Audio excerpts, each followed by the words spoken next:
Hey, welcome to Friends of WagerTalk. I'm Scott Spreitzer. He's Matt Holt, VP of Business Development at CG Technologies. The championship game in college football is upon us. It takes place on Monday night. Right now as we speak, Alabama laying about 6.5 points. The total, 50.5, 51.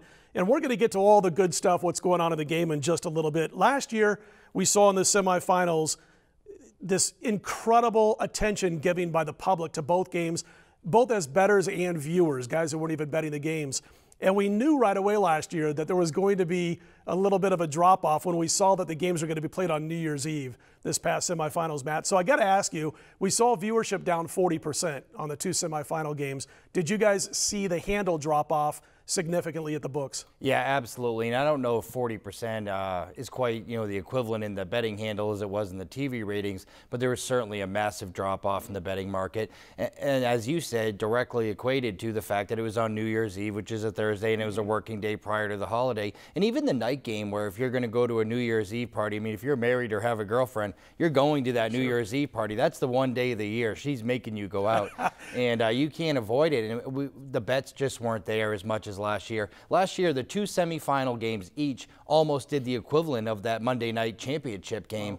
And this year, obviously, that's not going to be the case with those games happening on New Year's Eve. We'll probably do 10x on the championship game than we did the semifinals, only because they were on New Year's Eve. And it looks like it's going to stay that way for a couple more years. They're going to be locked into this New Year's. It's the NC2A. What do you expect? I mean, we know when they could draw their most people. We know when it's good for us, which they don't care about. But we know when they could draw their most viewers, and it seems like a lot of us in the public and otherwise that are outside of the NC2A decision committee have known what the NC2A should do to better themselves, and still they just come up with these weird ideas like playing on New Year's Eve. If it's New Year's Day every single year, you're going to draw monster numbers as far as viewers and out here in the state of Nevada as far as the books are concerned. Got to ask you on this particular game on Monday night, ticket count versus sharp money. Where's the public coming in right now at CGT, and is there sharp money, any significant money at all on either one of these two sides yet? Yeah, absolutely. And one of the ways you can kind of judge like public money right away in big games like this is people just coming up betting over the counter.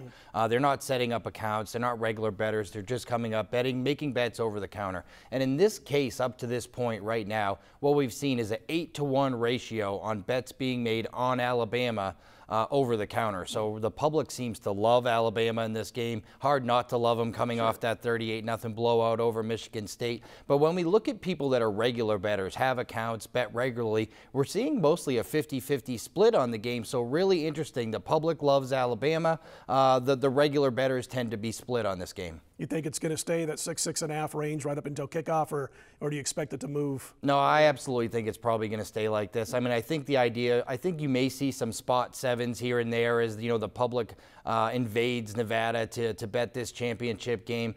But if you really like Alabama, no need to wait. You could bet it now. It's not going anywhere. I think this line's probably about where it's going to close. We're going to get to a play from you in just a bit, so we're going to put you on the spot as we always do when you come down to join us. Happy to. But I want to revisit what these two teams did to get here before we jump into that.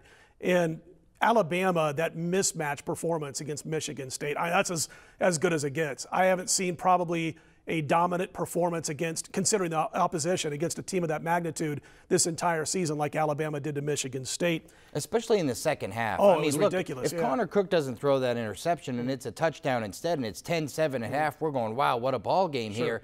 And instead it's 10-0 instead of 10-7, and they just buried him in the second half. And Clemson was the same way. They're down by a point at halftime. Yep. Second half, they make the adjustments, the plays go their way, and they end up winning by 20 points.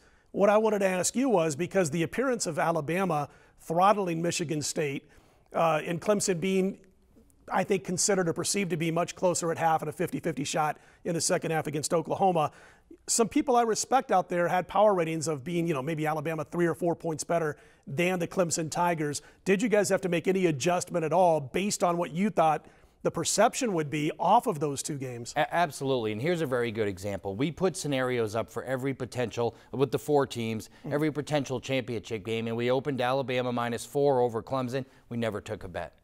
And then suddenly, when we opened the game 4.5 and people are betting Bama at a half point worse than they could have bet just a couple of weeks ago, it goes to show that people always bet what they saw last. And the last thing they saw was Alabama absolutely throttling a Michigan State team. Yeah, I figured you had to make some kind of an adjustment off of that. Let's get to it.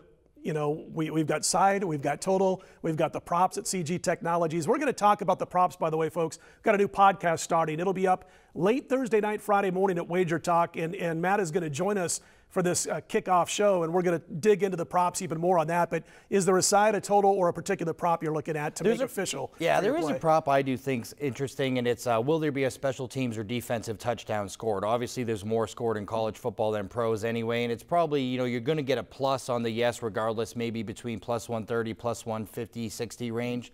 And it's interesting, these two teams are the #1 and #2 ranked teams in the country in a lot of statistical categories, but they both rank in the 80s in special teams defense. And we saw last week, Alabama got a punt return for a touchdown. They both have speed guys, they both have big play guys, and they're both really poor at defending special teams.